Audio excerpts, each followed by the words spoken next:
Kisah Nabi Muhammad Sallallahu Alaihi Wasallam. Ketabahan Muhammad kecil. Pada usia 6 tahun, Muhammad kecil kembali ke pangkuan ibunya. Hanya sebentar bersama, Muhammad harus kehilangan beliau. Berselang 3 tahun kemudian, kakek tercintanya meninggal. Sejak saat itu, Muhammad kecil menjadi anak yatim piatu. Tugas pengasuhan selanjutnya diemban oleh paman dari pihak ayahnya yang bernama Abu Thalib. Muhammad kecil sangat bahagia bisa bertemu kembali dengan ibunda Aminah. Mereka menghabiskan waktu untuk bermain dan belajar bersama tentang banyak hal yang terjadi di sekitar. Pada suatu hari, Aminah mengajak Muhammad untuk berziarah ke makam ayahnya di Madinah. Ia pun meminta izin kepada Abdul Muthalib. Meskipun dengan berat hati, akhirnya Abdul Muthalib melepas kepergian cucu dan menantunya bepergian jauh. Perjalanan ke Madinah cukup jauh. Kalian semua berhati-hatilah. Insya Allah, kami berada dalam perlindungan Allah. Ayah, jangan terlalu khawatir. Setelah urusan selesai, kami akan segera kembali ke Mekah. Assalamualaikum warahmatullahi wabarakatuh. Waalaikumsalam warahmatullahi wabarakatuh. Ini kali pertama bagi Aminah berkunjung ke makam suaminya. Begitu juga dengan Muhammad. Perjalanan mereka ditemani oleh Ummu Aiman. Sepanjang perjalanan, Aminah menceritakan sosok Abdullah yang sangat ia cinta dan kagumi kepribadiannya kepada Muhammad. Sesampainya di Madinah, kedatangan mereka disambut hangat oleh keluarga Aminah. Wahai anakku, dulu saat ayahmu meninggal, ibu belum sempat mengunjungi makamnya. Sekarang setelah engkau lahir di dunia ini, mari kita bersama-sama melihatnya. Baik, Bu. Saat itulah Muhammad benar-benar merasakan kehilangan sosok ayah dalam hidupnya. Ia bertekad akan mendampingi ibunya dalam keadaan susah maupun senang. Kira-kira 1 bulan lamanya mereka menetap di Madinah. Sekarang waktunya Aminah dan Muhammad kembali ke Mekah. Di tengah perjalanan, tepatnya di sebuah dusun bernama Abwa yang jaraknya 37 km dari kota Madinah, Aminah merasa sangat kelelahan. Wahai anakku Muhammad, badanku rasanya lemah sekali. Aku merasa ini pertemuan terakhir kita.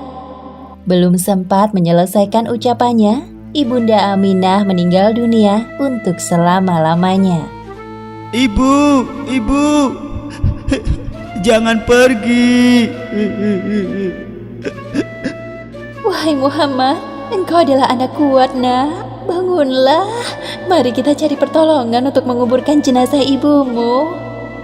Sejujurnya, Muhammad kaget dan terpukul melihat kematian ibunda Aminah yang tampak nyata di depan matanya. Semuanya terasa sangat cepat terjadi.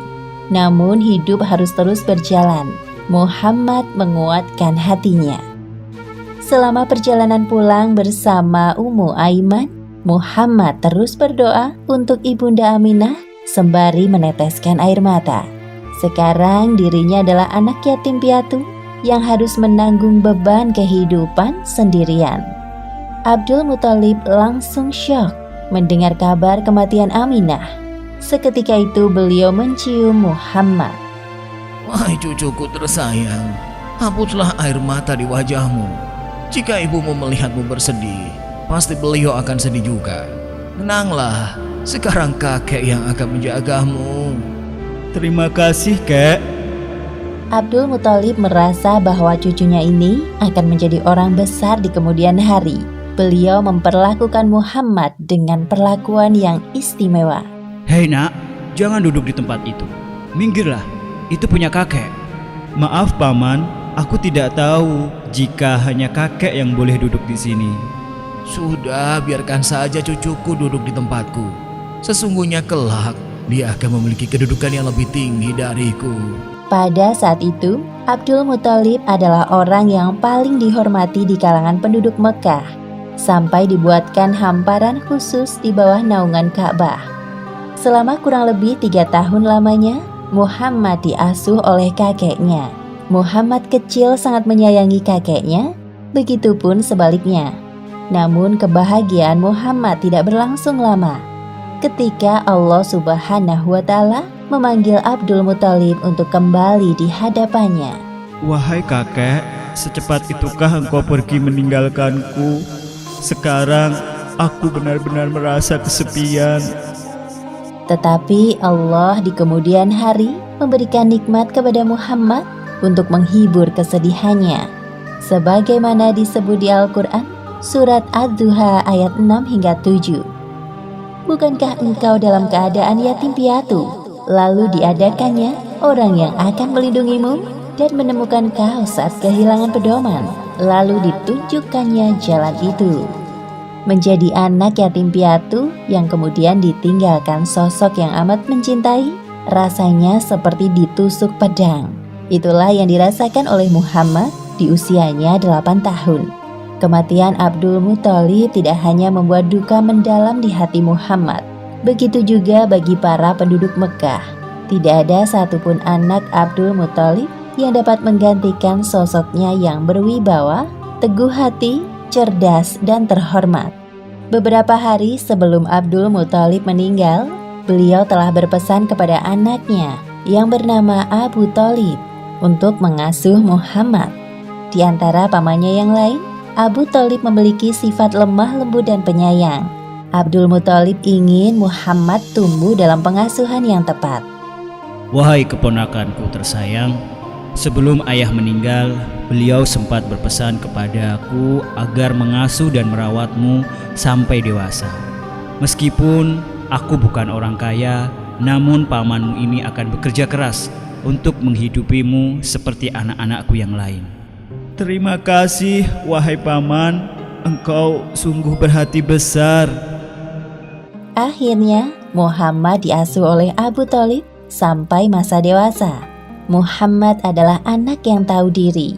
Melihat beban berat yang dipikul pamannya, ia tidak tinggal diam. Bermodalkan tubuh yang dimilikinya, Muhammad ikut bekerja seperti anak-anak lain tanpa paksaan. Ikhlas membantu keluarga Abu Thalib. Demikianlah akhir kisah ketabahan Muhammad kecil. Hikmah yang dapat kita ambil dari kisah ini: pertama, perlakukan keluarga kita dengan sebaik-baiknya sebelum ajal menjemput dan memisahkan. Kedua, jangan pernah lupa mendoakan orang tua kita yang telah meninggal, karena doa anak soleh yang akan mengantarkan pahala dan pengampunan bagi mereka. Wallahu a'lam bishawab.